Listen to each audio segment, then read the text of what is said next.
Agur danoi, egunon, ongi etorriak.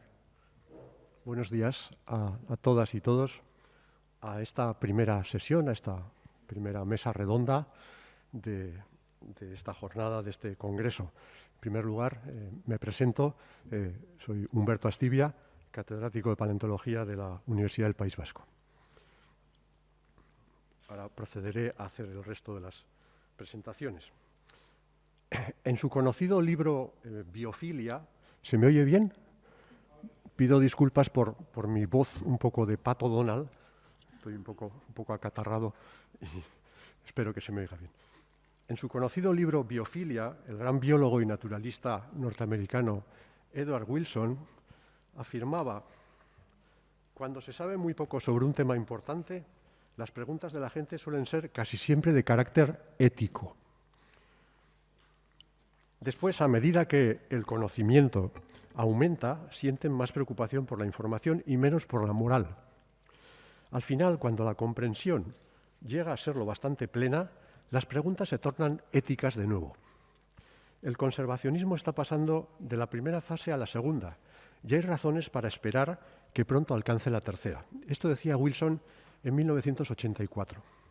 Desde entonces, desde el punto de vista medioambiental o de la naturaleza, todo ha ido a peor en nuestro planeta. Pero intelectualmente deberíamos encontrarnos en esa tercera fase de la que hablaba Wilson. En esta línea creo que se plantean precisamente los objetivos de este tercer congreso y también los objetivos, de alguna manera, o los planteamientos de esta primera mesa redonda o panel en donde nos toca hablar a los biólogos y naturalistas. Voy a hacer las presentaciones. Empezando por la izquierda, Jonathan Rubines es biólogo vocacional, como él dice en su perfil de LinkedIn. Ha sido gerente y director técnico de la empresa Soluciones Ambientales y Turísticas Ecograma. Ha trabajado para la Diputación Foral de Álava, el Departamento de Medio Ambiente, etc. En 2008 ha continuado como trabajador por cuenta propia. Más tarde formó su propia empresa, Ecograma SL. Actualmente trabaja para la empresa Orzadar, compaginando la gestión de espacios naturales con la educación ambiental y las publicaciones especializadas. Siguiendo por la izquierda, Olga Martín. Olga Martín es licenciada en Ciencias Químicas por la Universidad del País Vasco y máster por la Universidad de Barcelona, Executive MBA Máster. Tiene una gran experiencia profesional en empresa y en la gestión del medio ambiente.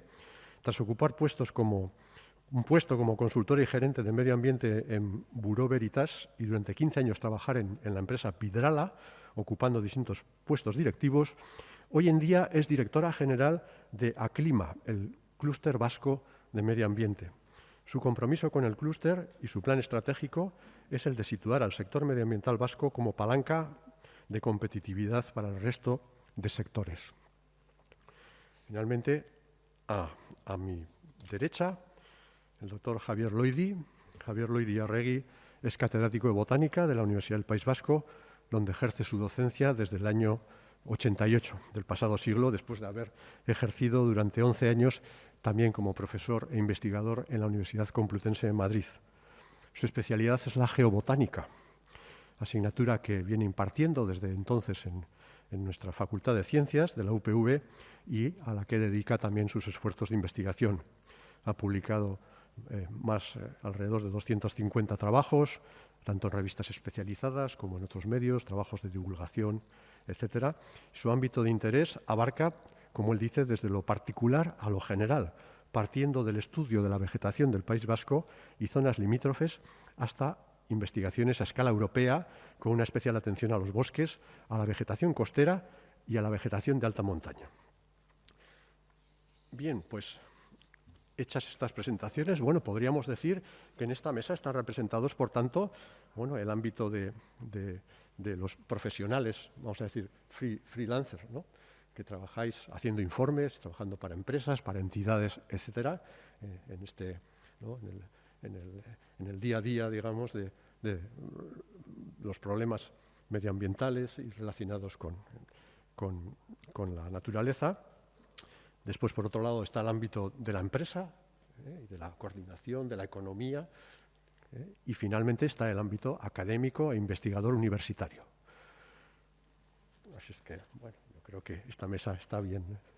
Bien, otra cosa que quería decir, antes de nada, también es, además de saludar, pues agradecer a la Fundación Clúster de Ética del País Vasco, en la persona de José Ignacio Vesga, también, y también a la colaboradora Fundación Vital, por haber querido contar con nuestra presencia en esta jornada. Es que ricasco. El plan de la sesión pues, va a consistir en hacer 4 preguntas o plantear 4 cuestiones lo suficientemente abiertas como para que cada uno de los ponentes pues, pueda llevar el tema por allá por donde quiera. Finalmente, si da tiempo, esperemos que sí, pues también dar un turno al público para hacer intervenciones. Empezamos ya con respecto a la primera pregunta o cuestión a debatir. Según la definición oficial de la FAO, un bosque es un espacio de más de 0,5 hectáreas, o sea, media hectárea, con árboles de altura superior a 5 metros y una cubierta de dosel, es decir, suma de ramas y hojas, superior al 10% del tamaño de los árboles. Digamos que esta definición le deja a uno un poco frío. Es una definición escueta que tanto podría valer para una plantación de árboles como para un bosque, vamos a decir natural. En la misma no hay mención alguna a la ecología de ese espacio, a sus elementos y relaciones, a su estructura ecológica, a sus funciones, etc. Así pues, y como primera cuestión a tratar en esta sesión, de ello ya nos ha hablado también magistralmente Michael, a propósito de la complejidad de los ecosistemas, ¿no? Y de los ecosistemas boscosos. Pues bien, como primera cuestión a tratar en esta sesión, podríamos matizar o completar esta fría definición de la FAO de lo que es un bosque. Desde un punto de vista botánico y ecológico, ¿qué es y cómo funciona un bosque? Empezamos por donde queráis. Parece que me toca. Bueno, evidentemente hemos conocido, creo que se me oye, ¿no? Porque con la mascarilla me lo puedo bajar. Es que así es más, se entiende mejor. Hemos visto una definición que es absolutamente técnica. Es una definición pues muy escueta, donde cualquier grupo arbolado de una extensión mínima donde más o menos el dosel arbóreo sea más o menos continuo, pues ya se entiende que es un bosque. Es decir, podemos hacer bosques artificiales si queremos. Prácticamente buena parte del Parque de la Florida aquí en Vitoria sería también un bosque. Cualquier plantación de pinos o de eucaliptos o de cualquier especie exótica también se puede considerar un bosque, etc.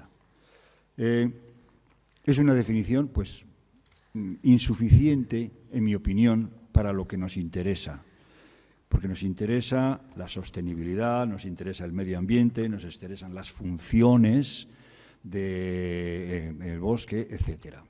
Entonces, es una concepción pues, muy antropocéntrica y muy economicista del bosque, ¿no? Es decir, el bosque como una cosa que nosotros utilizamos para nuestro beneficio, de ahí extraemos una serie de materiales para nuestro uso, principalmente madera, pero no solo madera, también frutos, también obtenemos caza, también obtenemos setas, también obtenemos una serie de cosas, ¿no? Es una cosa para usar y no tiene una categoría, vamos a decir, que pueda ser objeto de una ética intrínseca, como es una entidad que merece la pena vivir por sí misma, tiene derecho a la vida, a la existencia.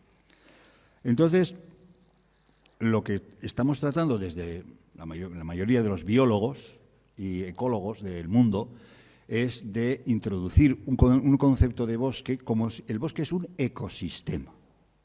Es decir, es un ecosistema natural, es decir, es un conjunto, es un sistema de interacciones y de organismos que está funcionando y que en relación con esa función pues tiene una autonomía propia y unos ciclos que son autónomos, etcétera, ¿no? Como tal, pues no es una cosa que tenga que ver con el humano o puede estar relacionada con el humano o no. Y por tanto, si consideramos que el bosque es un ecosistema, quedarían excluidos pues, las plantaciones artificiales de bosque. Es decir, la intervención humana en relación a los bosques puede ser muy distinta, puede ser muy liviana, o por ejemplo, pues yo qué sé, los bosques primarios tropicales que todavía quedan en la Amazonía, cada vez menos, pero o en la taiga siberiana o en sitios así, hay bosques primarios donde el hombre no ha alterado prácticamente nada del ecosistema y se pueden considerar primarios en ese sentido. Luego hay bosques secundarios y ya se nota una alteración mayor a prácticamente bosques que fueron eliminados completamente por el hombre y luego sustituidos por arbolados plantados de especies que no son del país, sino traídas de otros lugares, pues porque consideraba más conveniente. Todos esos grados de intervención pues hacen que el bosque sea desde perfectamente natural hasta absolutamente artificial. Y entonces, pues en algún punto tenemos que poner una línea divisoria en la cual aceptamos el término bosque dentro de un determinado intervalo de intervención humana, que superado ese umbral, pues ya podíamos incluso retirarle el término bosque y decir que es un cultivo maderero o una plantación arbórea. Es decir, que eso ya, por ejemplo, el Parque de la Florida quedaría fuera de ese concepto de bosque, también quedarían fuera del concepto de bosque las plantaciones de eucaliptos o de pinos que tenemos, por ejemplo, aquí en el País Vasco, etcétera, ¿no? Entonces, eso es una cosa que interesa mucho recalcar, porque en los bosques, vamos a decir, naturales y seminaturales, son una construcción de la naturaleza, que el hombre puede utilizar, aprovechar en mayor o menor grado. Lo otro no es una construcción de la naturaleza, es una construcción absolutamente artificial. Y como tal, su funcionamiento ecosistémico está muy alterado y es completamente inestable y no en armonía con las condiciones del medio y el devenir de la historia biogeográfica del territorio. Y esa es una de las cosas que quiero señalar. De todas maneras, y termino, y dejo a mis colegas intervenir, la mayor parte, la cultura dominante en la humanidad sigue siendo una cultura europea, occidental. Eso es así. Y como buenos europeos, o de origen europeo, nuestro continente está potencialmente, casi enteramente cubierto de bosques, o puede estar cubierto de bosques porque sus condiciones climáticas son las que son. Pero eso no pasa en todo el mundo. Hay prácticamente la mitad de las tierras emergidas del planeta no son forestales, no tienen vocación forestal. La Antártida no tiene bosques, los grandes desiertos y los pequeños desiertos no tienen bosques, bien por temperaturas o bien por aridez, hay vastos territorios en el planeta que no son forestales ni lo pueden ser. Y son tan naturales como tal. Estamos también presos de un dendrocentrismo, es decir, estamos alrededor de los árboles, considerando que todo lo que tenga árboles tiene un valor especial y lo que no tenga árboles no tiene un valor especial. Los ecosistemas del desierto del Sáhara son tan importantes o tan valiosos desde el punto de vista ecosistémico, pero también ético, que los bosques de la Amazonía. Y es el desierto del Sáhara. El desierto del Sáhara tiene sus especies animales y vegetales que le son propias. No digamos el desierto de Sonora en México, que tiene la mayor concentración de cactus del mundo y de feuqueriáceas y una serie de familias que están allí viviendo y que son valiosísimas y no tiene árboles. O el Fynbos australiano, que tampoco tiene árboles. Entonces, no tenemos también que relativizar el tema de los bosques a escala planetaria, en ese sentido. Muchas gracias, Javier. Jonathan. Yo, por ejemplo. Gracias. Bueno, ahondando un poco en los términos en los que nos ha introducido Javier, qué es un bosque, me ha gustado. Creo que la clave es que un bosque es un ecosistema, ¿no? Y un ecosistema está formado por un conjunto de piezas. Es curioso, si vamos por ejemplo, uno de nuestros referentes a nivel de bosques a nivel mundial, que es Francis Allais, en uno de sus libros, Il était une forêt, Érase una vez un bosque, un libro maravilloso sobre selvas tropicales, el segundo capítulo se titula ¿Qué es un bosque? Y curiosamente comienza explicando qué no es un bosque. Es muy curioso empezar una definición con lo que no es, ¿no? Y simplemente dice, un bosque no es producto de la actividad humana, es una vegetación natural, por tanto, una plantación de árboles no es un bosque, un poco en la línea en la que nos comentaba Javier.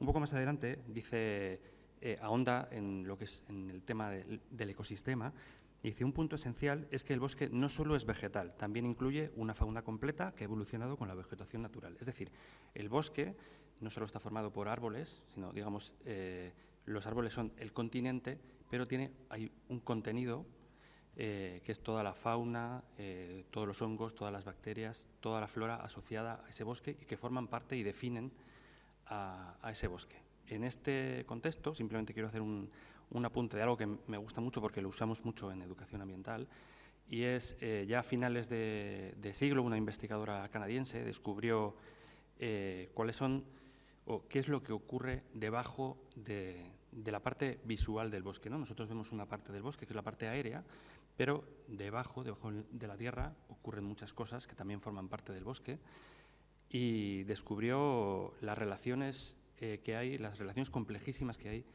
entre las raíces de los árboles y los hongos que viven en el suelo. Se forman conexiones simbióticas, se llaman micorrizas, y que permiten a los árboles, quizás humanizamos un poco el lenguaje, pero bueno, es lo que llama tree-tag, el lenguaje de los árboles, permite, por ejemplo, a los árboles más viejos del bosque derivar alimento a otros árboles que están bajo cubierta, que están a la sombra o son más pequeños. Permite, por ejemplo, a árboles que están decadentes, están a punto de morir, liberar todos los nutrientes que tienen a otros árboles de su misma o de otras especies, es decir, funciona como una comunidad.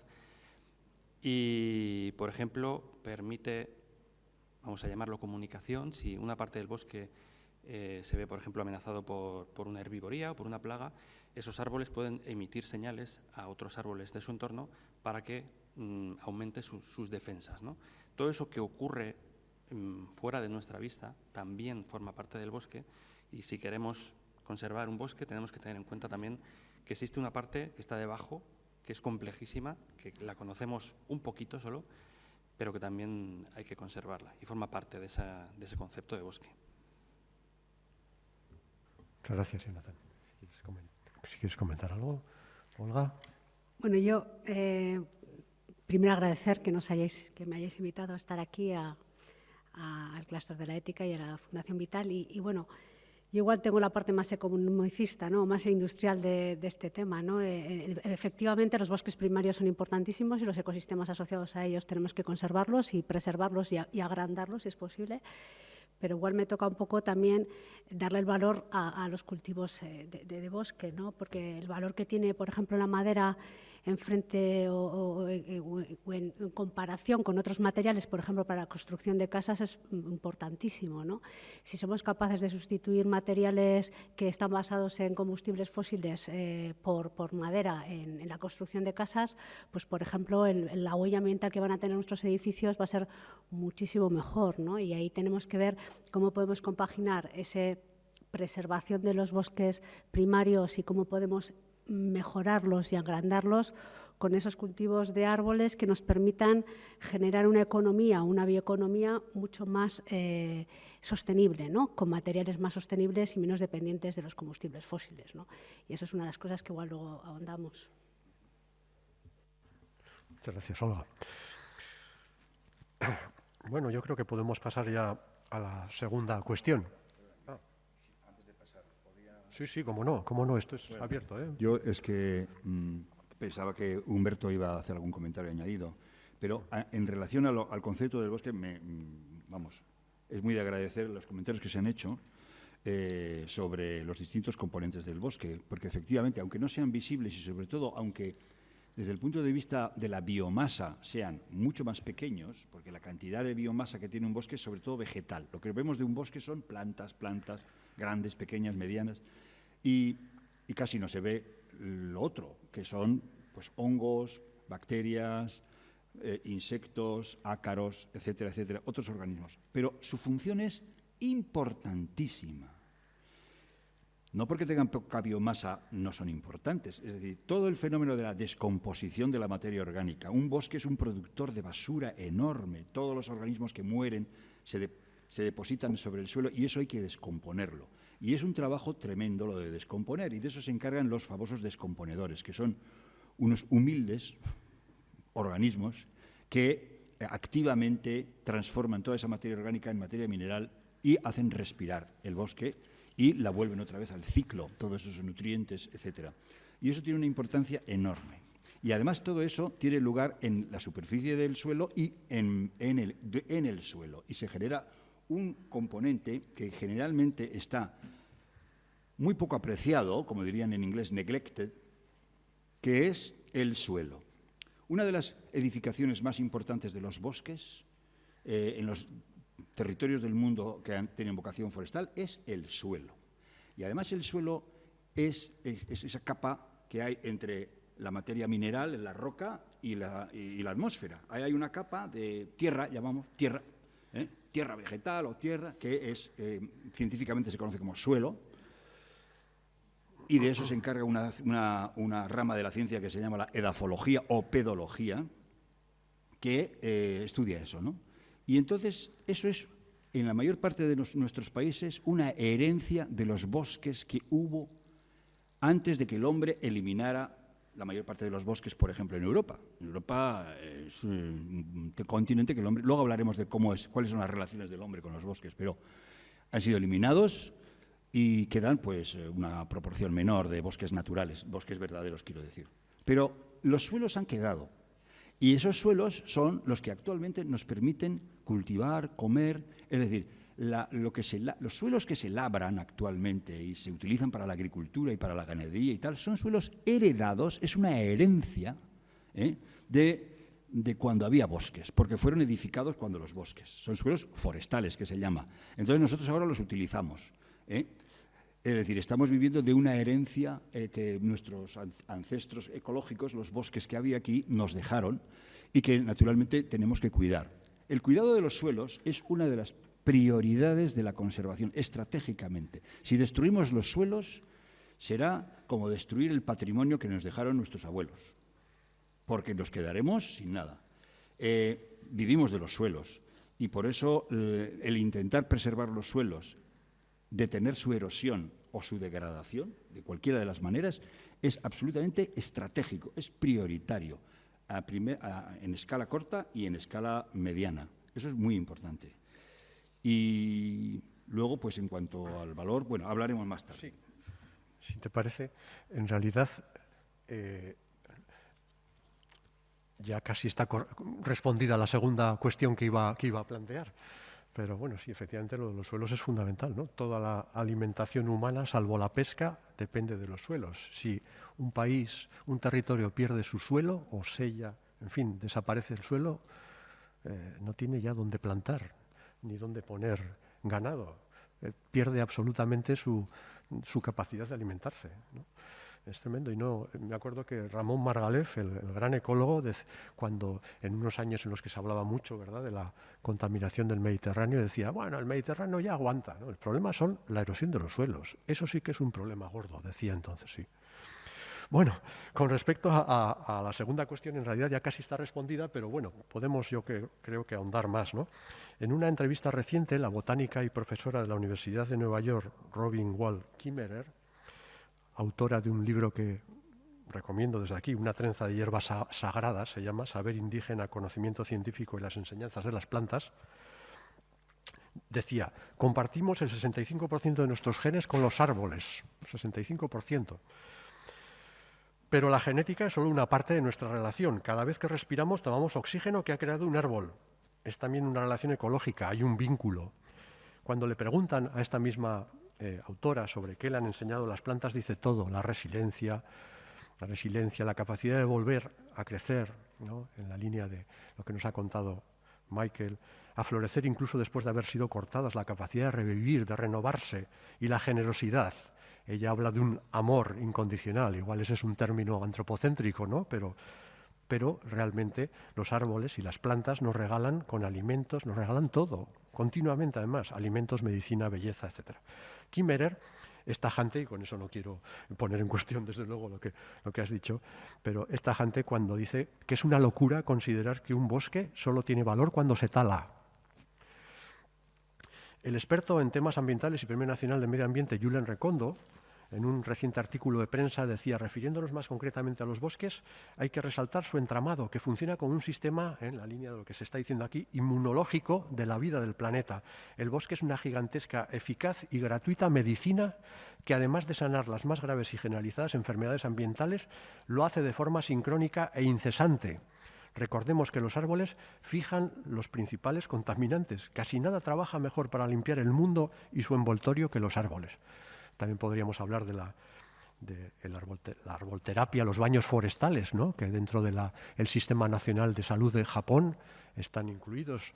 Más de 2 millones de japoneses al año hacen terapia, hacen baños forestales, ¿no? Unos baños forestales, pasear y meditar en el bosque, que se considera eficaz contra el estrés, para regularizar la presión arterial, mejorar el sistema inmunológico, etcétera, etcétera. Beneficios, beneficios y beneficios. Entonces, mi pregunta la cuestión era, aunque ya habéis empezado a desarrollarla, si queréis desarrollarlo algo más, pues qué beneficios, qué servicios ecológicos proporcionan los bosques, ¿por qué son tan importantes? Jonathan, adelante. Muy bien, muchas gracias. Preparando un poco esta mesa la semana pasada, busqué información sobre beneficios de los bosques y encontré una nota de prensa justo del día 21 de septiembre, o sea que es muy reciente, que dice así: un informe del proyecto Confort-SUDOE. Bueno, los SUDOE son proyectos cofinanciados por la Comisión Europea de cooperación internacional, o sea, obligatoriamente tienen que participar diferentes países de la Comisión. Mide el valor económico de los bosques complejos. Pone una guía, han elaborado una serie de documentos, una guía identifica 68 beneficios de los bosques complejos para ayudar a los responsables políticos en la toma de decisiones sobre la gestión del territorio. Está un poco, no sé si de moda, pero en los últimos años se ha trabajado mucho sobre clasificar y cuantificar todos estos beneficios de diferentes ecosistemas, uno de ellos de los bosques. Es lo que se denomina servicios de los ecosistemas. De hecho, hace unos años la Cátedra UNESCO de la UPV con el Gobierno vasco hizo una caracterización de cuáles eran los servicios que ofrecían los ecosistemas vascos, y hay una cartografía disponible en el portal GeoEuskadi, que suelo utilizar, y está muy bien el trabajo.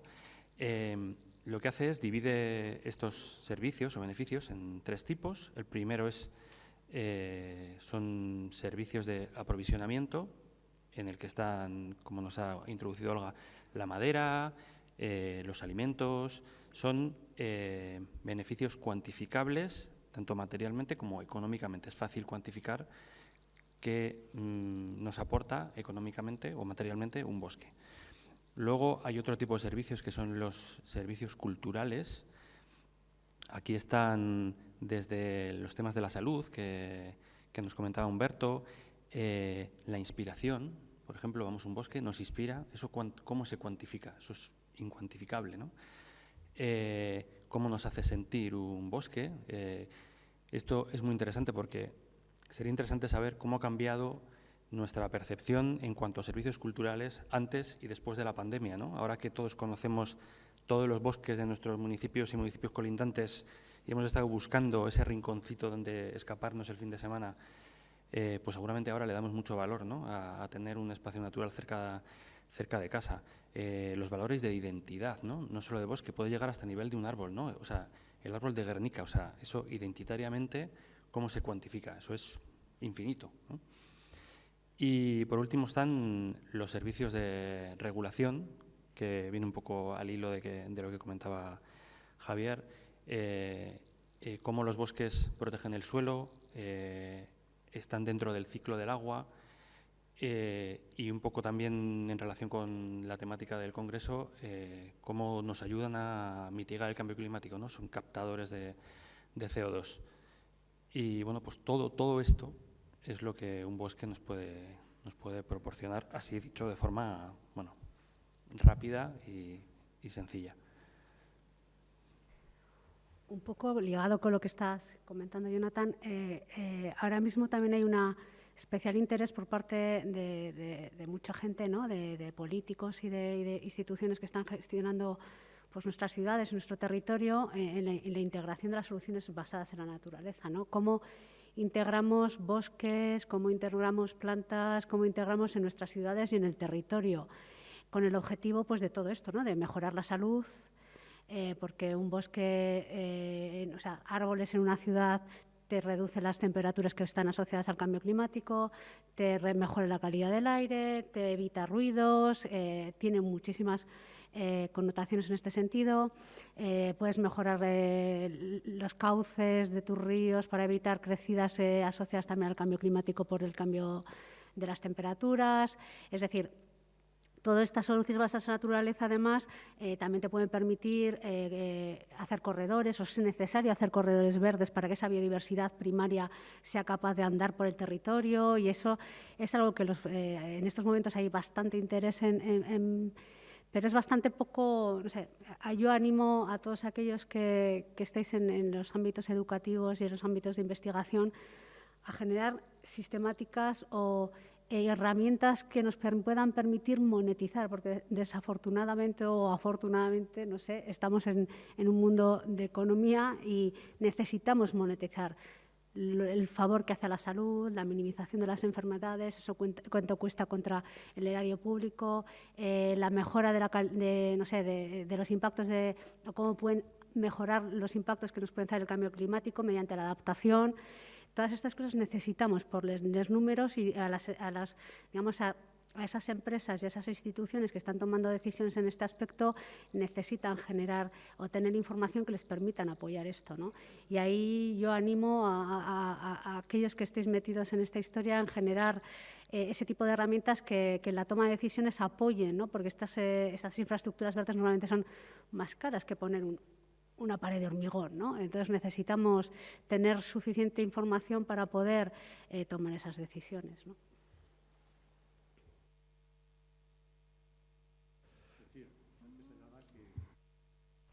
En la presentación de Jonathan, antes de nada que se me ha olvidado que te dedicas, bueno, aparte de que tienes un máster en comunicación y periodismo científico, pues uno de tus temas no solamente es hacer informes, sino también el ámbito educativo, ¿no? El ámbito educativo, con la gente menuda, en fin, que es una labor básica y fundamental. Bueno, seguimos. Sobre el valor de los bosques, ya se ha dicho. Actualmente, claro, en la sociedad que vivimos, que es una sociedad, bueno, gobernada por el mercantilismo, por llamarlo de alguna manera, los bosques se consideran como una fuente de valores económicos, del cual se sacan commodities, ¿no? Lo que en inglés se llama commodity, es decir, principalmente la madera, que es la principal. Algunos otros también, porque, por ejemplo, hay sitios donde también te cobran por coger setas, ¿no? Está ya organizado para que cojas setas, pero pagando. Es decir, también las setas se convierten en una commodity, entran dentro de los circuitos económicos comerciales.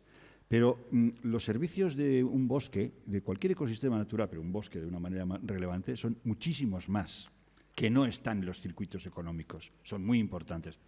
Primero es el famoso oxígeno, pero no solamente es el oxígeno. Es que está el almacenamiento de carbono. Un bosque bien estructurado, toda la biomasa que tiene ya es carbono que está en forma biótica, ahí sujeto, no está en la atmósfera. Pero es que además se reconoce que los bosques son sumideros de carbono, no almacenes. Yo distinguiría almacén de carbono, donde el carbono se está unos cuantos años almacenado, pero luego vuelve a la atmósfera, y luego está el sumidero, donde se puede estar siglos o milenios. Es decir, se saca del ciclo del carbono y se está ahí enterrado. Y ese es el suelo, otra vez el suelo. En el suelo, el carbono tiende a acumularse de una manera progresiva, en pequeñas cantidades cada año, pero progresivamente, y de manera que vamos extrayendo de la atmósfera el carbono. Tanto es así que cuando ha habido periodos, esto lo sabe aquí el paleontólogo mejor, periodos de baja actividad volcánica y poca emisión de CO2 vía volcánica, la tendencia que tiene la atmósfera espontáneamente es ir a perder CO2.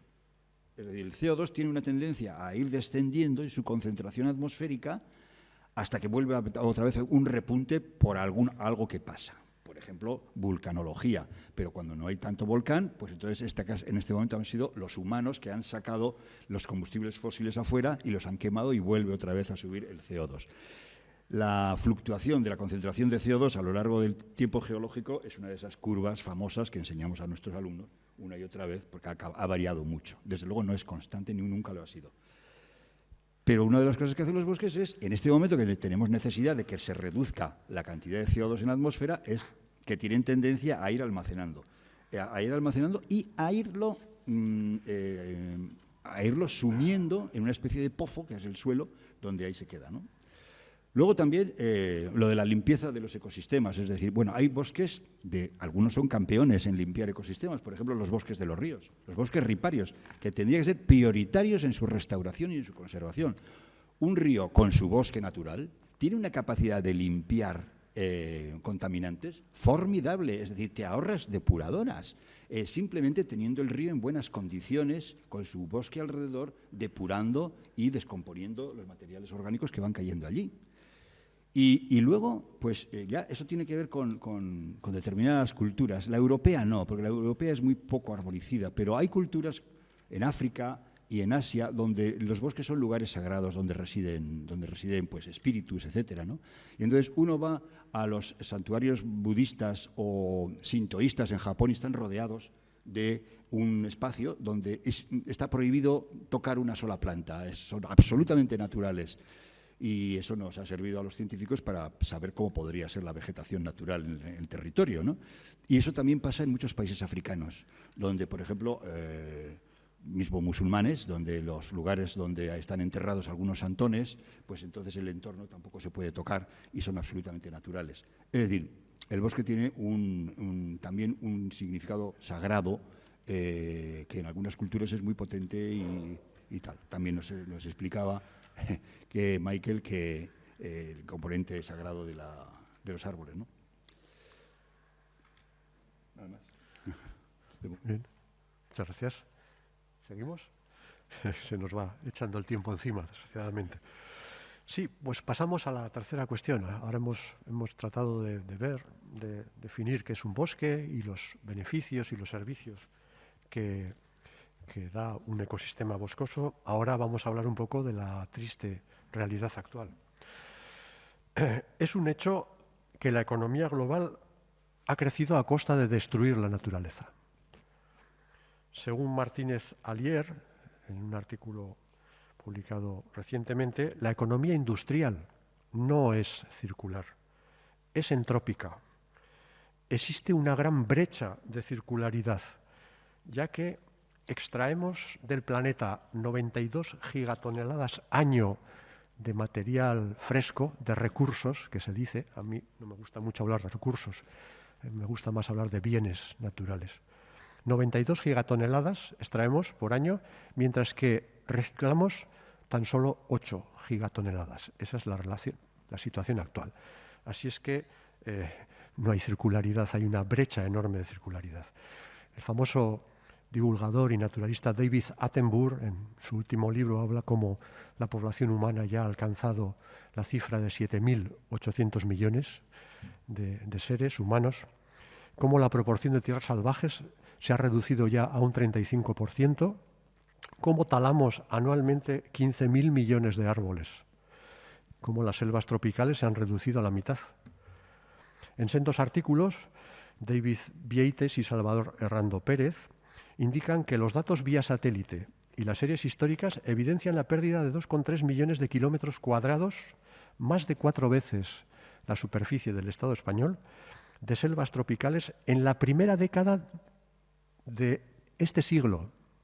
La primera década de este siglo. Incendios, tala para madera, uso agrícola, ganadería, etc. Por otro lado, este es otro tema, según estos autores, vivimos ya en un mundo domesticado donde la biomasa animal doméstica es muy superior a la biomasa salvaje. La Tierra sabemos que se enfrenta a la llamada sexta gran extinción, por pérdida de hábitat, por especies invasoras, por contaminación, por superpoblación humana y por explotación excesiva de esos bienes que nos da la naturaleza. Según Edward Wilson, los seres humanos pues, somos responsables de esta extinción masiva de especies que amenaza con destruir la biodiversidad del planeta y que pone en entredicho nuestra propia supervivencia. En mi opinión, el presente es desalentador. Existen dificultades de todo tipo. Wilson habla, por ejemplo, de que, claro, seguimos siendo personas que nos movemos con la idea del tiempo fisiológico, pero para estos problemas necesitamos tiempo ecológico o incluso tiempo mayor, geológico. Pero seguimos moviéndonos con nuestro tiempo, que se mide en horas, en días, en años, en un siglo como mucho. Joan Mayol, un biólogo mallorquín, incide también en otro tema que a mí me parece interesante. Él dice, la segunda mitad del siglo XX ha sido la era de la urbanización y lo que se ha urbanizado con mayor coste no ha sido el campo o la costa, sino las mentalidades. Para la mayor parte de nuestros conciudadanos la naturaleza es algo lejano y exótico. No saben ni sienten que influyen en ella y que son a la vez influidos continuamente. En la misma línea, Fernández Durán, el que fue un gran defensor, digamos, del medio ambiente, opinaba que lo mismo los problemas medioambientales no se perciben desde los espacios urbanos, más cuando el contacto con la realidad es cada vez ya más a través de esa tercera piel que él llama infosfera, dominada por el simulacro, por las pantallas, etc. Y para finalizar, no quiero extenderme demasiado, Paul Kisnorth, un naturalista que escribió un libro muy interesante que se llama Confesiones de un ecologista en rehabilitación, él habla también de este problema diciendo, habiéndonos distanciado del resto de la naturaleza viva, hemos acabado por hablar solo para nosotros. Nos estamos enterrando en el narcisismo humano, en la tumba de las ciudades, hipnotizados por las pantallas en que se nos reflejan las caras y las mentes seguros de que eso es todo lo que hay. Mientras los bosques desaparecen, los polos se derriten, los corales mueren y las especies se extinguen, nos seguimos escribiendo cartas de un amor inconsciente a nosotros mismos. Dice, pero ¿cuál es la alternativa? Y por aquí va esta cuestión y pido perdón porque igual me he extendido demasiado. En este contexto sombrío y trayendo el problema al tema que nos ocupa, ¿qué amenazas se ciernen sobre los ecosistemas en general y boscosos en particular? Este tema lo podemos después plantear también tanto a nivel global como local. Olga. Bueno, la verdad es que la situación es bastante alarmante y la verdad es preocupante, pero a mí me gustaría lanzar un mensaje más esperanzador, ¿no? No sé si conocéis, seguramente sí, porque se habla mucho de ello, pero en diciembre del 2019 se aprobó el Pacto Verde Europeo, ¿no? El Pacto Verde Europeo es la nueva política que tiene la Comisión Europea para un nuevo modelo económico en el que el medio ambiente es la palanca de cambio, ¿no? Y este Pacto Verde Europeo, para los que somos ambientalistas industriales de profesión y vocación, pues es una revolución, porque pone el medio ambiente en el centro de la economía. Y ahora mismo no puedes moverte económicamente hablando sin que tengas en cuenta radicalmente el medio ambiente en tus decisiones. ¿Y por qué? Porque este Pacto Verde Europeo habla a 360 grados de la economía, energía asequible, contaminación cero, cómo tenemos que trabajar nuestra agricultura y nuestra comida hasta que llega a nuestra mesa, es decir, a 360 grados habla de medio ambiente. Cómo tiene que ser nuestra industria para que se introduzca la economía circular y habla de biodiversidad. Y además establece una hoja de ruta para cumplir todos aquellos requisitos que están en el Pacto Verde, que la están cumpliendo a rajatabla y están sacando todas las estrategias y todos los planes con una, digamos, rigurosidad bastante impresionante. Y entre ellos hay una estrategia de biodiversidad que salió en mayo del 2020, donde existen tres objetivos los más importantes, que es se quiere establecer una gran red de comunicación entre todas las áreas naturales, tanto terrestres como marinas en Europa, y quieren que crezcan, quieren definir un plan de renovación que no saldrá hasta finales de este año, pero que seguro que saldrá porque lo están cumpliendo todo, para generar una reforestación y renovación de estas áreas, y además quiere introducir mecanismos para que esto no solo se quede en los papeles, mecanismos de promoción de la investigación y desarrollo, mecanismos de la inversión, de la financiación, como están haciendo en otras áreas que ya están más avanzadas, como puede ser la economía circular y la industria, ¿no?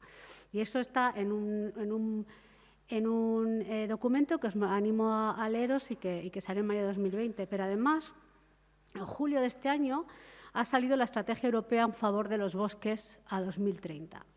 En esa Estrategia Europea a favor de los bosques establece las políticas que desde Europa quieren promocionar para mejorar los bosques. Y hablan de los bosques, hablan, por una parte, de cómo reforestar, mejorar, aumentar la calidad de los bosques primarios, que reconocen están reduciéndose y están en serio peligro y quieren establecer mecanismos y definen cuáles hay que establecer para tratar de mejorarlos.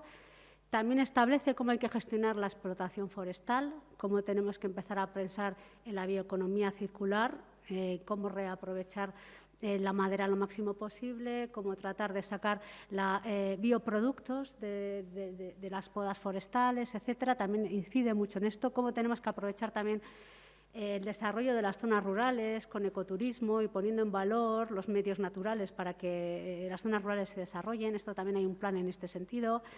Además, van a establecer una gobernanza a nivel de la Unión Europea para que efectivamente se cumplan los requisitos de esta estrategia de los bosques. Y además nos animan a un reto pues, muy interesante para todos, ¿no? Nos dicen que nos apuntemos a plantar 3.000 millones de árboles hasta 2030. La Unión Europea se ha comprometido a esto, ¿no? Entonces, yo creo que en estos momentos tenemos una política europea que además está siendo perseguida y después de la pandemia ha habido un compromiso por parte de los Estados miembros a incluir el medio ambiente en sus agendas políticas. La mayoría de los mecanismos de financiación, los famosos Next Generation y otros como los de transición justa, están hablando de meter mucho dinero en temas ambientales. Por ejemplo, los Next Generation, el 37% tiene que ser dedicado a temas ambientales, en los que la biodiversidad es uno de los temas importantes. Con lo cual, yo creo que Europa se está poniendo a la cabeza de esto, los políticos están promocionando este tema y hay un montón de políticas que os animo a leerlas porque ya hay acciones concretas que incluso a nivel de Euskadi, podemos hablar más adelante, se están también definiendo, ¿no?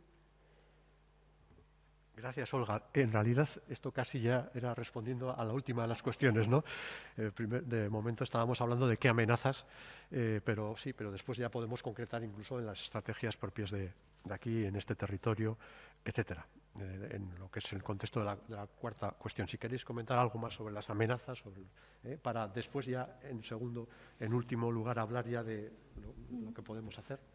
Bueno, yo, si me lo permitías, iba también centrarme más en las soluciones que en las amenazas. Pues si queréis pasamos directamente Sí, a la última Javier cuestión. quiere comentar algo. ¿Vale? Sí, pues entonces habla Javier y pasamos directamente al otro.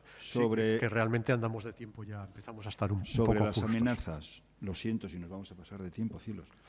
Sobre las amenazas, yo creo que lo que tiene que operarse en las sociedades humanas, en todo el mundo, es una revolución bioética, por la mano. Por eso es importante lo de la ética. Tenemos que considerar algo como muy importante este tema de los bosques y de los ecosistemas en general, todos los ecosistemas, porque nosotros igual, yo soy de la opinión que arrastramos una herencia arboricida. Homo sapiens se originó en África Oriental, parece ser, todos procedemos de África. Parece que yo estoy muy orgulloso de tener origen africano, como todos.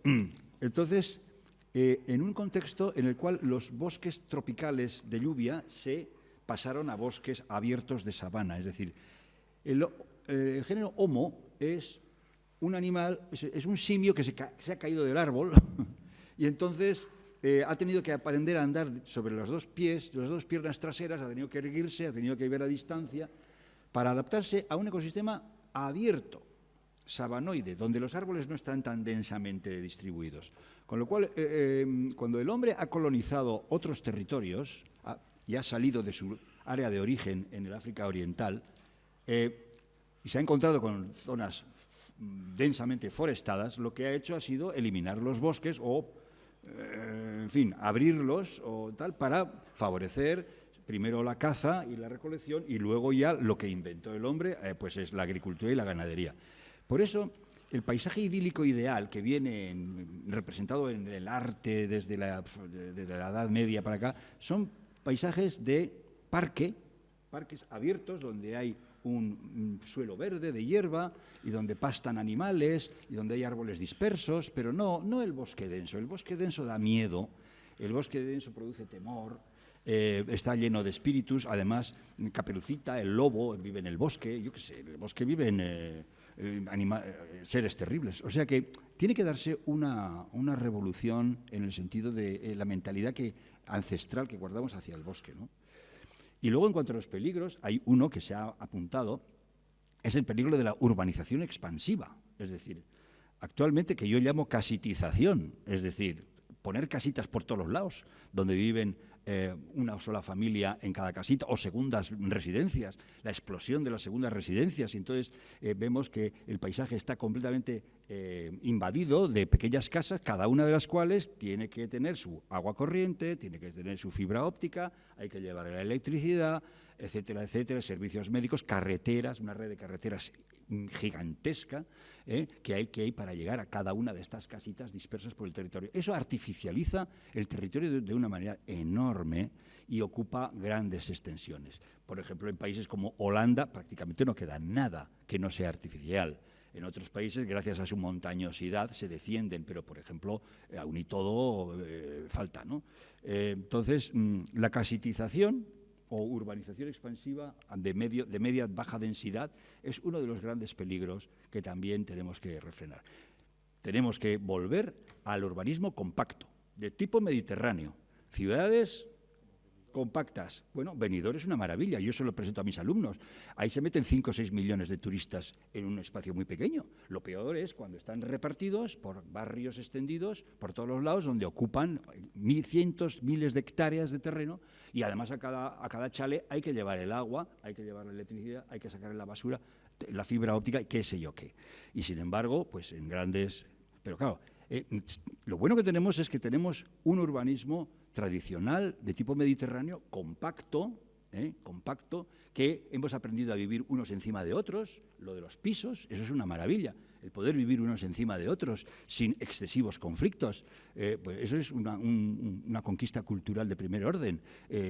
Tenemos que intentar preservar eso y hacer hincapié en eso para prevenir los efectos de la casitización. Gracias, Javier, por tus a veces provocadoras opiniones. Sí, realmente en esto, ¿verdad? Trayendo otra vez a colación al que fuera gran ecólogo catalán, Ramón Margalef. Ramón Margalef hablaba de cómo en los últimos tiempos se ha dado, él decía, una inversión topológica del paisaje. Se ha pasado de un medio en el que los núcleos urbanos eran pequeños y había una red tenue de comunicaciones y todo lo demás era, vamos a decir, naturaleza, a justamente una situación inversa, en que los espacios naturales quedan reducidos a pequeñas islas en medio de una maraña de espacios urbanos y redes de comunicación, ¿no? Sí. Bueno, pues ya entrando en la recta final, digamos, en la última cuestión de esta mesa redonda, antes de dar el turno a las intervenciones por parte de ustedes, del público, pues un poco en la línea también de lo que ha comentado Olga.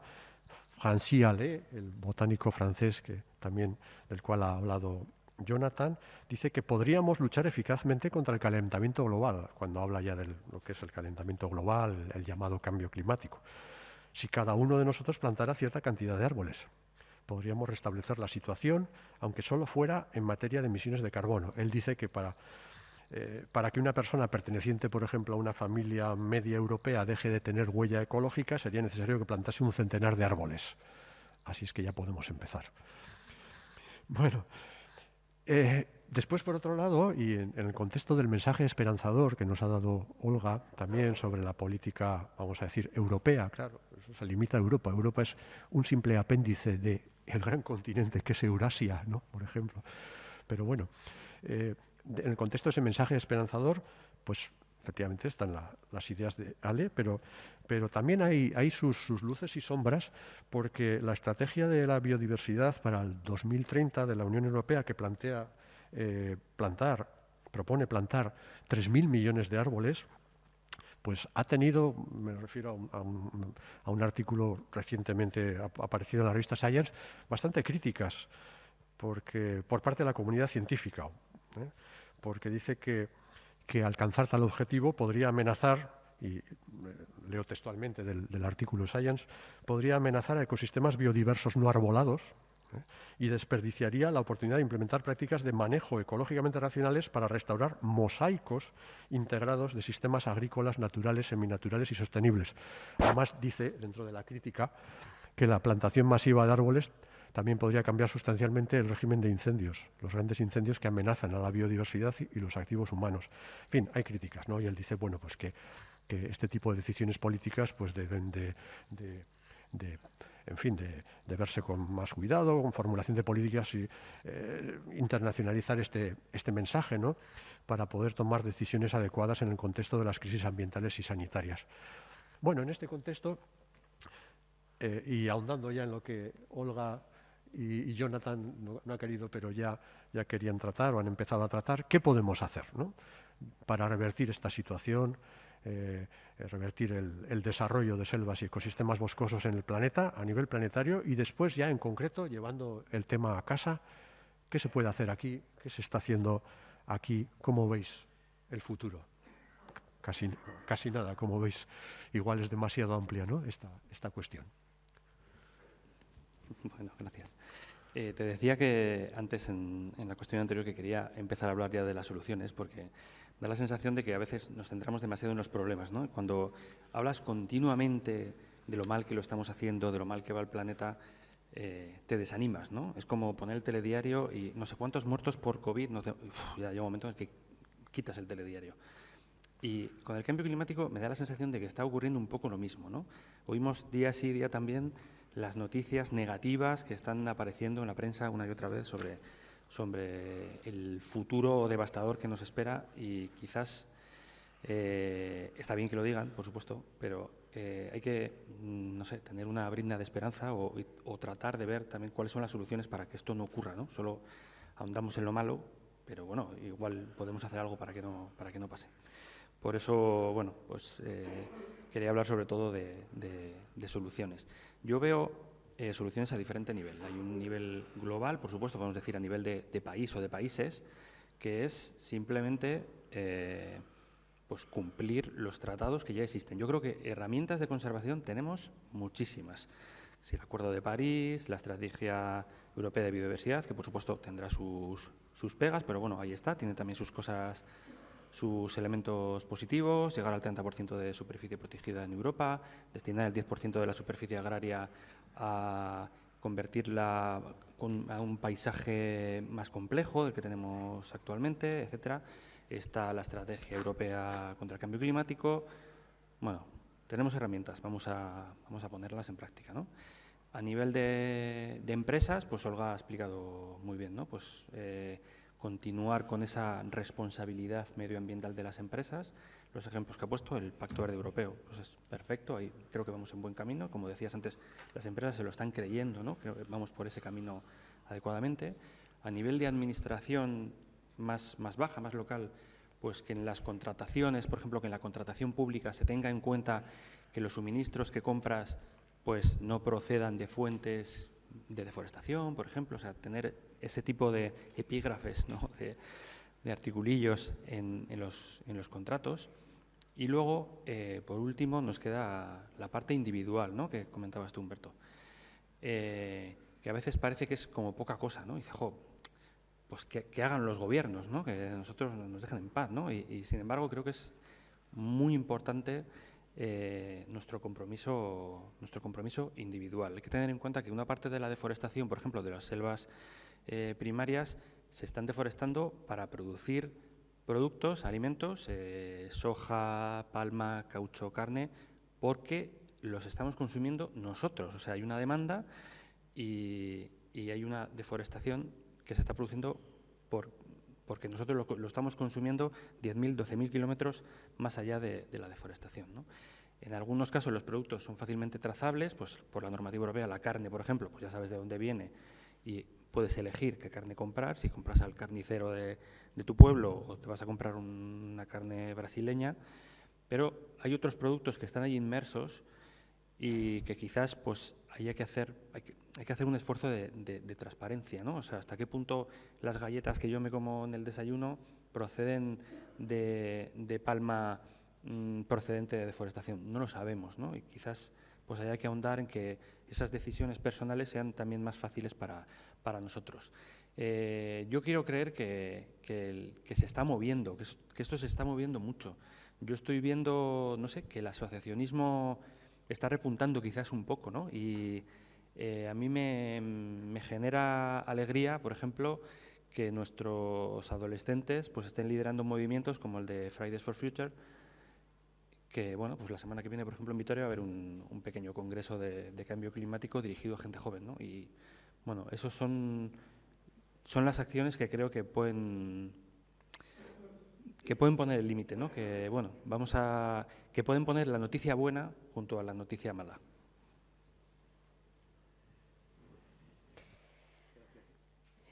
Jonathan, Olga, cuando quieras. Yo, bueno, ahondando un poco, creo que el reto que tenemos o que que Europa se ha impuesto con el cambio climático, que es que seamos climáticamente neutros en el 2050, es un reto pues ambicioso, muy ambicioso, ¿no? Y el papel de los bosques en este reto y el efecto sumidero que tienen los bosques, pues es una de las principales herramientas, porque va a ser complicado reducir a cero las emisiones de CO2 y vamos a necesitar compensar esas emisiones de alguna manera. Y el efecto sumidero de los bosques y de todo lo que está relacionado con plantaciones verdes pues es fundamental, ¿no? Con lo cual, ahí tenemos que hacer un esfuerzo entre todos pues para preservarlos, para mejorarlos y para aumentar, ¿no? Y concretamente en Euskadi yo creo que se está haciendo un esfuerzo bastante intenso en temas de investigación y desarrollo relacionados con todo el tema de bioeconomía circular, etcétera, ¿no? Ahí, por ejemplo, he estado buscando información y en los últimos 10 años pues hay en torno a unos 125 proyectos relacionados con bioeconomía y entre unos 28 30 millones de euros que se han invertido en este aspecto, ¿no? Entonces, esto quiere decir que preocupa y que nos interesa, ¿no? Y entre los proyectos interesantes que se están barajando, bueno, pues cómo se puede aplicar nuevas formas de explotación forestal y de cuidado de bosques primarios para que se mejoren y generen mayores superficies de estos bosques, ¿no? Cómo podemos utilizar todo lo que sale de los bosques con bioprocesos para generar bioproductos, ¿no? Y generar química, una biorefinería de todo lo forestal. Y ahí, pues la verdad es que hay un interés por parte, tenemos una orografía muy densamente poblada de bosque, y ese bosque, bueno, pues nos puede ayudar a generar bioprocesos, ¿no? Entonces ahí yo creo que hay una apuesta muy interesante por parte del Gobierno vasco y que además a la industria relacionado con este aspecto pues puede hacer cambiar sus dinámicas, ¿no? De estar utilizando productos basados en los combustibles fósiles a utilizar productos basados en la bioeconomía, ¿no? Y ahí yo creo que es un salto, quizás no es el 100%, pero es un salto importante, ¿no? Gracias. Bueno, acerca de qué hacer. Bueno, no voy a abundar en lo que ya se ha dicho, que me parece muy bien. Varias cosas.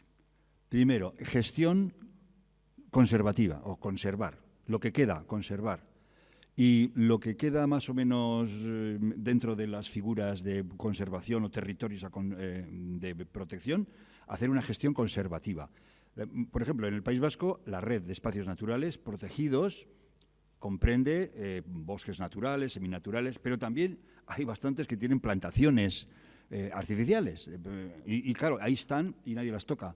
Pues, por ejemplo, tratar de transformar esas plantaciones en bosques verdaderos, mediante una acción suave pero continuada que vaya sustituyendo pues, el pinar o eucaliptal que hay ahí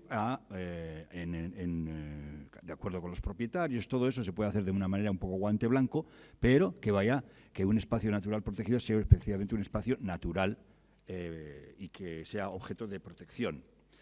Luego, primera cuestión, conservar. Segundo, plantar árboles. Yo creo que esto tenía que ser una de las actividades populares que se tenían que organizar en todos los niveles, desde entidades privadas, ayuntamientos, diputaciones, gobierno vasco, es decir, organizar a que domingos de plantación, como se ven en algunos países, en Japón se han vuelto bastante populares, en sitios así, donde lo que se hace es plantar árboles y una familia pues decide tener un día de campo, donde se reúne una gente allí y les ponen a su disposición una serie de plantones y les dicen aquí este árbol, aquí el otro, y lo van y lo plantan y ya tienen sus árboles plantados y entonces se sienten de alguna manera vinculados.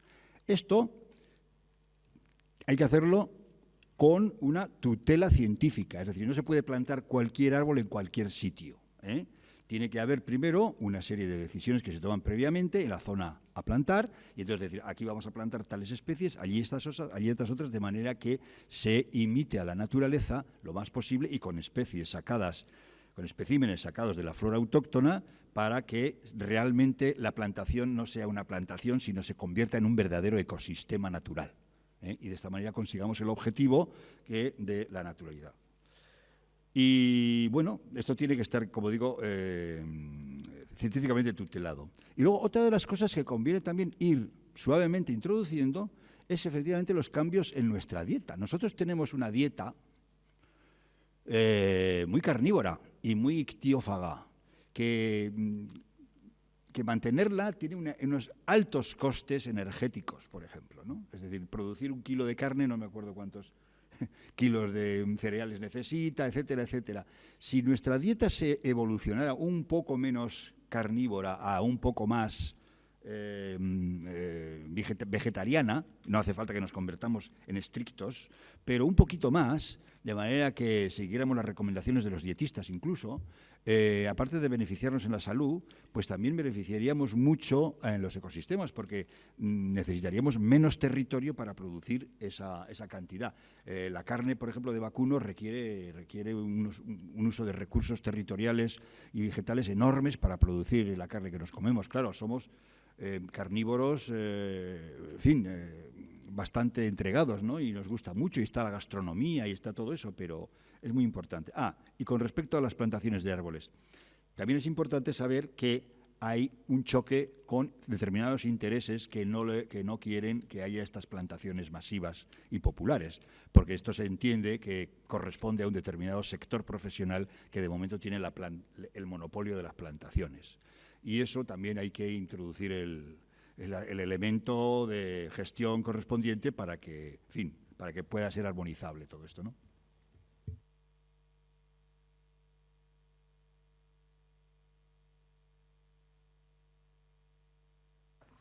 Bueno, pues han salido muchas cuestiones aquí en la mesa redonda. En primer lugar, bueno, pues la idea del bosque como ecosistema, ¿no? Un ecosistema muy complejo, con una parte incluso subterránea, además que es tan grande o más, que tiene mayor extensión incluso que la que se ve, ¿no? La diferencia de los bosques como ecosistemas frente igual a la idea de los cultivos. Se ha dicho, se ha tratado de definir desde un punto de vista ecológico lo que es un bosque, se ha hablado de los servicios que dan los bosques, los servicios ecosistémicos que pueden dar. Olga ha incidido en la información que necesitan, ¿no? Las herramientas que se necesitan desde el campo del conocimiento, de la ciencia, las empresas, ¿no? para ir trabajando en estos temas. Bueno, Olga ha tratado de lanzar también un mensaje más esperanzador ante este panorama tan oscuro, ¿no? A propósito del medio ambiente, ¿no? En concreto ha hablado del Pacto Europeo, ¿no? Del Pacto Europeo sobre el medio ambiente como centro de la economía en el nuevo Pacto Europeo.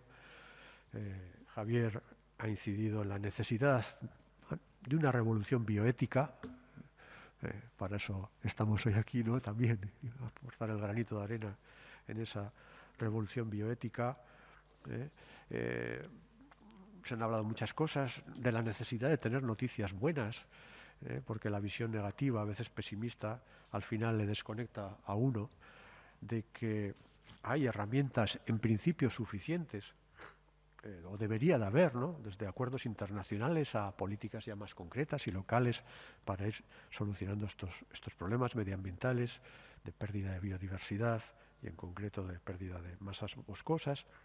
De cómo Olga incidía también en el incremento de los proyectos de bioeconomía, en Euskadi en los últimos años. Y finalmente las ideas de Javier sobre conservar, sobre la gestión conservativa. Es necesario aquí, ya refiriéndonos, bueno, esto creo que es aplicable para todo el mundo, pero la necesidad de conservar lo que hay. Ahora tenemos otro tema tremendo encima que no lo he sacado, pero es el de las renovables. Renovables por todo. Bueno, pero quizás en el turno de preguntas. Conservar lo que queda, plantar árboles con tutela científica y, muy importante, eso también se viene diciendo desde hace mucho tiempo, los cambios en la dieta. Bueno, y un montón de cosas más. Queda abierto en estos momentos pues el debate a cualquier sugerencia que puedan hacer ustedes, a cualquiera de los miembros, personas de esta mesa. Adelante, por favor.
Tenemos que hacer, hay formas de hacer, pero he de reconocer que lo que yo leo a los científicos es: no hay solución, como ustedes han hablado, palabra solución. El cambio climático no tiene solución, ni la sostenibilidad es posible ya.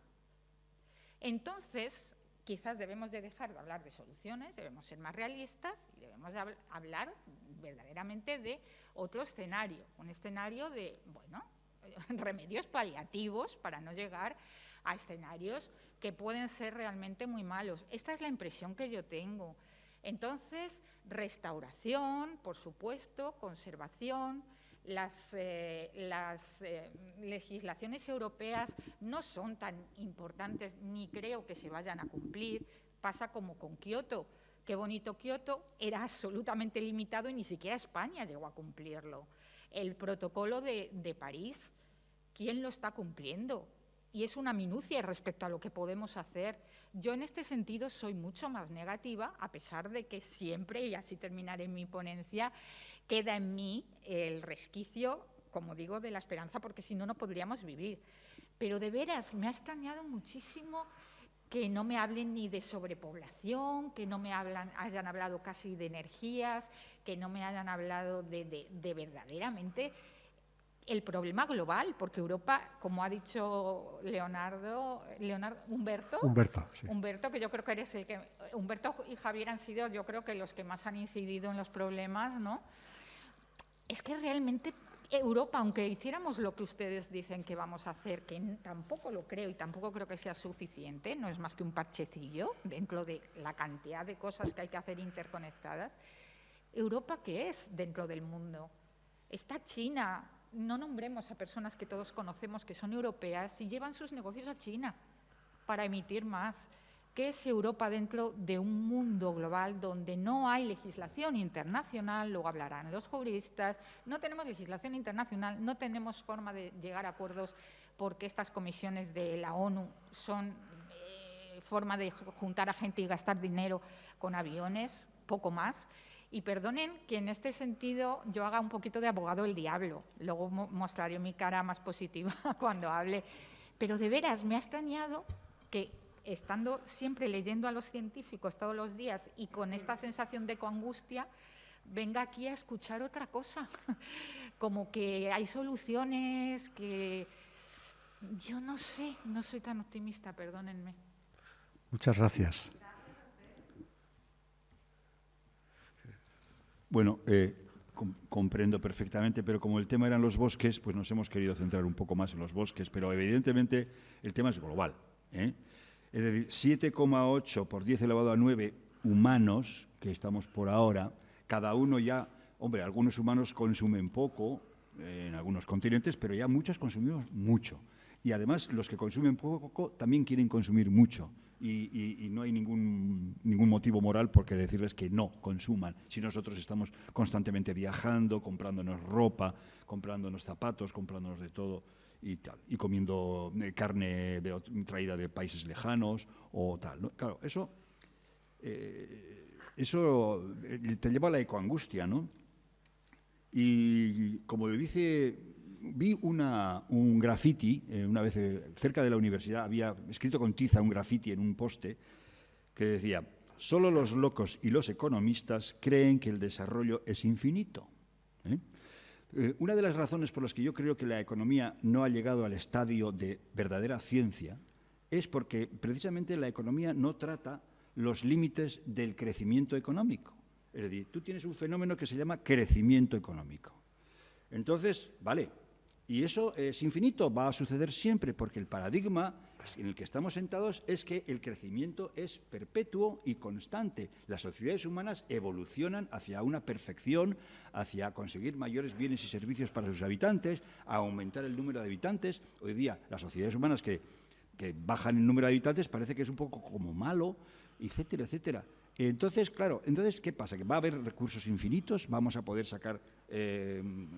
La economía no parece ocuparse de eso como disciplina. Todo es como, bueno, ya veremos, el que venga por detrás que arree, ¿no? De alguna manera, la proyección hacia el futuro está, de alguna manera, cegada por este paradigma desarrollista, evolucionista. Evidentemente, por estudios que se han hecho, sabemos que el progreso de las sociedades puede revertirse. Hay bastantes casos que están documentados. El más famoso y conocido es el de la famosa isla de Pascua, ¿no? Que como la sociedad volvió. Pero hay más, hay bastantes más. Y nosotros también podemos revertirnos. Es decir, nuestro estado de bienestar y de suficiencia puede en el futuro revertirse hacia un estado muchísimo más pobre y muchísimo más conflictivo, porque claro, cuando vas de rico a pobre te vuelves mucho más conflictivo, ¿eh? El hambre te pone de mal humor. Entonces, claro, esto es un problema que además, como es global, en un mundo fragmentado y además politizado, donde la fragmentación no solamente es en países que tienen intereses distintos, sino también en determinados estratos sociales que tienen intereses contrapuestos. Con lo cual, realmente la solución es muy difícil. Y yo creo que ahí está la famosa revolución bioética. Tiene que introducirse un concepto ético, que es lo transversal, como los grandes movimientos religiosos que se extendieron por grandes territorios del mundo, que de alguna manera fueron elementos de transformación también social.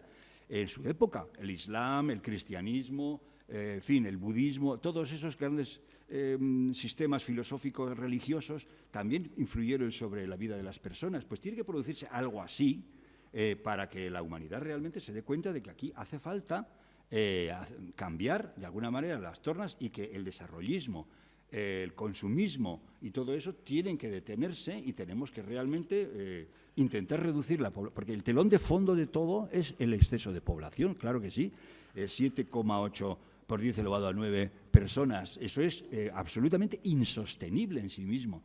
Teníamos que ser, yo me acuerdo cuando yo era niño éramos 3.000 millones, ahora ya 7,8. Oh, esto no hay quien lo pare, no hay planeta, o sea, no hay planeta posible que pueda sostener eso, y además cada uno teniendo un coche, y en casa ya tenemos 2 coches, porque claro, está mi mujer que también tiene coche, mis hijos, una cosa, vamos, desaforada. Y además tenemos 2 viviendas o 3, nos vamos de viaje a Bali, y luego el año siguiente nos iremos a Vietnam, eso es una cosa insostenible absolutamente. Y entonces tendremos que, y esa revolución bioética tiene que pasar porque tenemos que aprender y interiorizar que tenemos que consumir menos cada uno de nosotros. Tenemos que, de alguna manera, rebajar nuestros estándares de vida. Tenemos que consumir menos. Antes decía lo de la dieta. Pues sí, pues igual hay que comer menos carne. No digo no comer carne, pero algo menos carne. Y también viajar menos. Y también comprar menos ropa. Y también menos moda, que la moda es un tractor del consumismo. Y cosas así. Y entonces, pues, claro, todo eso tendrá unas consecuencias de índole económica monumentales, porque, claro, todo nuestro sistema económico está basado en el crecimiento. Cuando una economía no crece, es una pésima noticia. Bajan las bolsas, no sé qué, pasa de todo, ¿no? Entonces, ¿qué hacer? Pues yo también tengo la ecoangustia, yo también la tengo. Yo también, pero hay que hacer algo. No sé. Ciertamente, el razonamiento creo que es sencillo, ¿no? Que se suele decir. No se puede plantear un crecimiento infinito en un planeta finito. Eso es imposible, no cuadra. Imposible. Entonces, lo del desarrollo sostenible está bien, pero crecimiento y desarrollo sostenible es una especie de cuadratura del círculo, en mi opinión. Pero bueno, tenemos que seguir viviendo antes de que esto colapse, no sé, hacer algo, ¿no? Una cosa, el cambio climático ya tenemos cambio climático. Es decir, lo que se está intentando es que el cambio climático sea menor, ¿vale? Y tenemos que empezar con políticas de adaptación. O sea, no tenemos que pensar solo en mitigación, porque en mitigación prácticamente pues lo que tenemos que hacer es lo que se ha dicho, o sea, intentar reducir las emisiones del 2050 al máximo posible y compensar. Pero el cambio climático y tenemos que estar en medidas de adaptación, y eso es lo que son las soluciones basadas en la naturaleza, la reforestación, la conservación de los bosques. Efectivamente, Europa a nivel mundial, pues la verdad es poco, ¿de acuerdo? Y si China sigue gestionando la energía con térmicas de carbón y construyendo térmicas de carbón, no hay nada que hacer. La contribución de Europa es muy pequeña. Pero también yo creo que es interesante que Europa haya decidido tomar esta posición, ¿no? Para mí, que llevo 25 años trabajando en el medio ambiente industrial, nunca se había dado una revolución política en el sentido de poner el medio ambiente. La última crisis económica que tenemos en el 2008, el medio ambiente se esquinó, se puso al final de la cola. El sector ambiental al que yo represento dentro del clúster prácticamente redujo un 50% su empleo, porque no interesaba el medio ambiente, ¿de acuerdo? Porque no vamos a gastar, tenemos que generar empleo, no vamos a gastar en políticas ambientales. Cuando llegó la pandemia el año pasado, los que estábamos en el sector ambiental estamos así, madre mía, esto va a ser otra vez para atrás. Pues no, la primera vez que una crisis económica puso el medio ambiente encima de la mesa, y esto no lo habíamos vivido nunca. Por eso hay un motivo a la esperanza, y por eso yo personalmente estoy esperanzada. Por supuesto, con la sobreexplotación del planeta. Dicen que si todos viviéramos como vivimos en Europa, necesitaríamos 3 planetas. ¿Y qué hacemos? ¿Dejar que la gente de África se siga muriendo para que no estén muchos? O sea, tenemos que gestionar también las desigualdades, no solo en nuestra sociedad, sino en el planeta, ¿no? Y ahí, bueno, pues creo que los países que estamos más avanzados y que tenemos más dinero, debemos ser responsables de todo eso, ¿no? Y tenemos que ser los primeros en dar ejemplo. Y creo que yo me siento orgullosa de estar en Europa y dando ejemplo. ¿Que esto se copia en otras partes? Pues ya lo veremos. Pero por lo menos estar ahí, ¿no? Y efectivamente, pues el cambio climático y viene para quedarse. Lo que tenemos que intentar es que sea el menor posible y tenemos que empezar a pensar, y se está pensando en adaptación, ¿de acuerdo? Pero por eso tampoco creo que nosotros necesitamos ser, los que estamos además en el ámbito ambiental, estamos luchando y con ideas y con soluciones para mitigar todo esto, ¿no? De cómo introducir en las ciudades las soluciones basadas en la naturaleza, cómo generar plataformas de conocimiento con datos para ver cómo podemos proyectar lo que puede pasar en el futuro y si somos capaces de adelantarnos para meter soluciones nuevas. Se están haciendo muchísimas cosas al respecto y hay una voluntad política y hay dinero. Se está poniendo dinero en este aspecto, que hasta hace poco tampoco se ponía tanto dinero y ahora se está poniendo dinero. Entonces, bueno, yo sí, sigo esperanzada, aunque solo sea por dar ejemplo al resto y que alguno le seguirá. Esperemos que alguno siga. Muchas gracias. Sí, sin más, una pincelada. Si nos fijamos en el título del Congreso, que es al final el reto de la supervivencia, ¿no? Quizás no nos hemos centrado tanto en cuál es el reto, que más o menos lo conocemos, y creo que Humberto, cada vez que has expuesto la pregunta, pues nos has puesto el panorama desolador que tenemos, y lo que sí que hemos querido hacer es dar unas pinceladas de la supervivencia, ¿no? De cómo sobrevivir. Y por eso creo que nuestro mensaje, bueno, pues ha sido, y si ha sido, me alegro, positivo, ¿no? Que creo que es, yo por lo menos es con lo que me gustaría que nos quedáramos, que, bueno, es posible. No vivimos en, esto no es un cuento, es evidente que la situación actual pues no es buena, pero bueno, se pueden hacer cosas. Yo creo que por lo menos es el mensaje que yo he querido transmitir. Muchas gracias, Jonathan. ¿Más cuestiones? Sí, por aquí, por allá. Usted, después, tercer lugar. Primero ha levantado antes la mano, creo que aquella señora de izquierda. Después, seguida. Sí, no. Hola, buena. Únicamente quería matizar una cosa, y es que, un poco ligando a lo que ella habla, que las crisis económicas o las crisis medioambientales, cualquier crisis que se produce en este planeta, lo que hace es incrementar las desigualdades aún más y más. O sea, por otra parte, o sea, las desigualdades se ponen al descubierto, por ejemplo, las crisis medioambientales, si hay desigualdad porque el propio sistema tiene es así, es endémico, o sea, es estructural, resulta que cuando hay una crisis económica, o sea, con una crisis ambiental, la desigualdad se hace aún mayor, se acumula más riqueza en menos manos, la pobreza se extiende mayormente.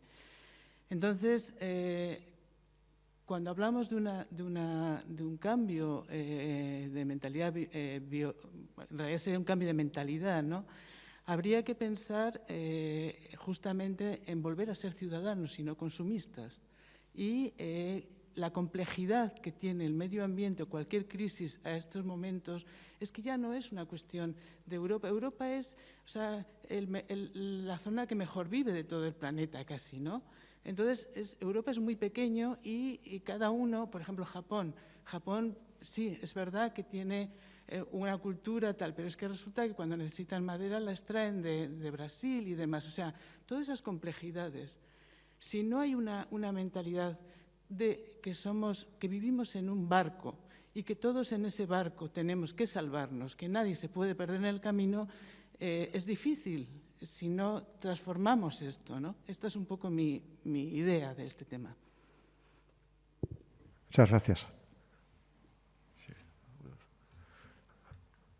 Yo completamente de acuerdo con lo que dices. Todos tenemos que hacer nuestras acciones y pensar que estamos todos en el mismo barco y que este barco es muy finito. En estos momentos es muy finito. Es previsible que, aunque el tema se centraba más en los bosques, ¿verdad? Pues, lógicamente, el debate y el encuadre es la crisis. Más que climática, yo hablaría sobre todo de crisis biótica. Es realmente lo terrible que está pasando. El clima cambia siempre, pero estamos ante una extinción masiva. Y había un documental en el que decían, bueno, cuando se extingue una especie no pasa nada, como cuando se quita un remache de un ala del avión. Uno puede ir quitando remaches al ala de un avión, pero va a llegar un momento en que cuando quitemos un remache igual se cae un trozo de esa ala y entonces nos caemos todos. Es decir, ese es un problema gordísimo. La crisis de biodiversidad, ese es el problema en este contexto. En fin, bueno, pido perdón porque soy el moderador y aquí yo solo tengo que moderar.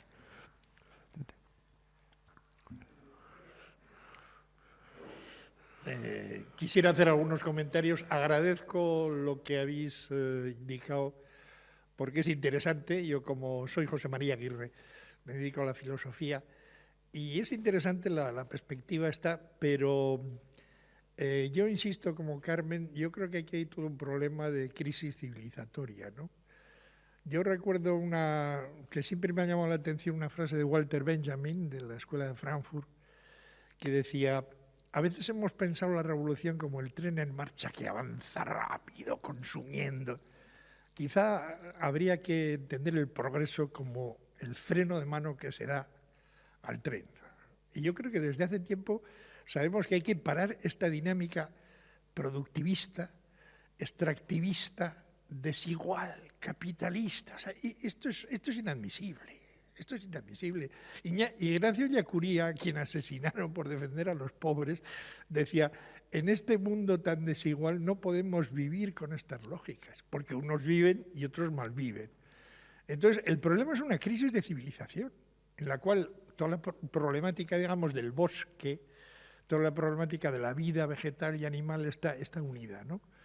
Entonces yo creo que la lógica productivista está haciendo todos los problemas que habéis indicado. Es la lógica productivista y esto hay que liquidarlo.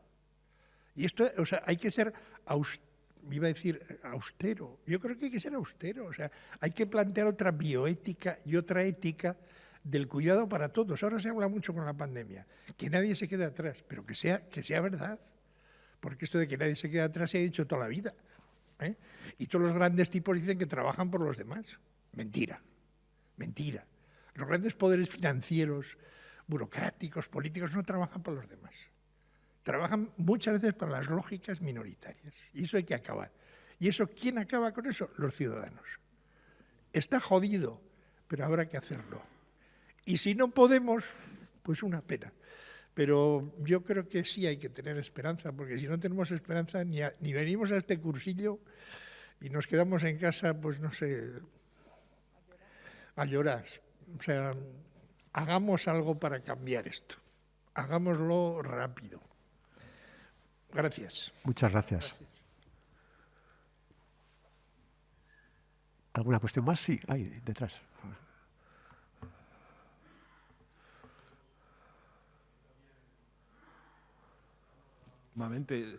Desde hace años pienso que soy tan pesimista que no me quedan más narices que ser optimista. Entonces pienso que lo único que nos queda, ya que los grandes estamentos, las multinacionales y tal van a lo suyo, es la acción individual, ¿vale? Entonces,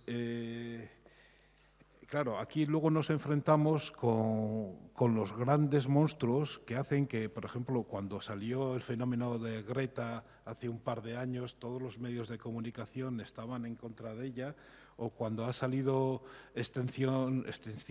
como es el grupo inglés, Extinción Rebelión, lo han declarado casi terrorista porque lo que proponía era parar el sistema, ¿no?, para poder salvarnos. Entonces, aquí hay dos. Bueno, mi pregunta o mi cuestión son las dos. ¿Cómo nos podemos enfrentar a los grandes grupos que están parando cualquier iniciativa popular para solucionar un poco el tema? Esa es una.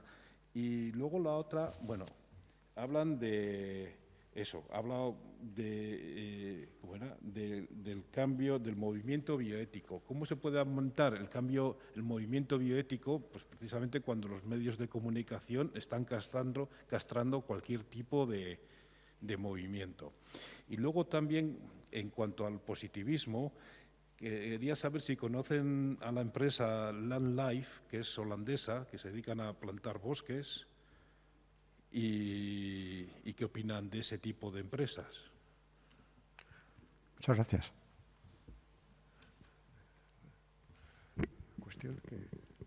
Bueno, no tengo noticia de estas empresas, pero bueno, si lo hacen en principio ecológico.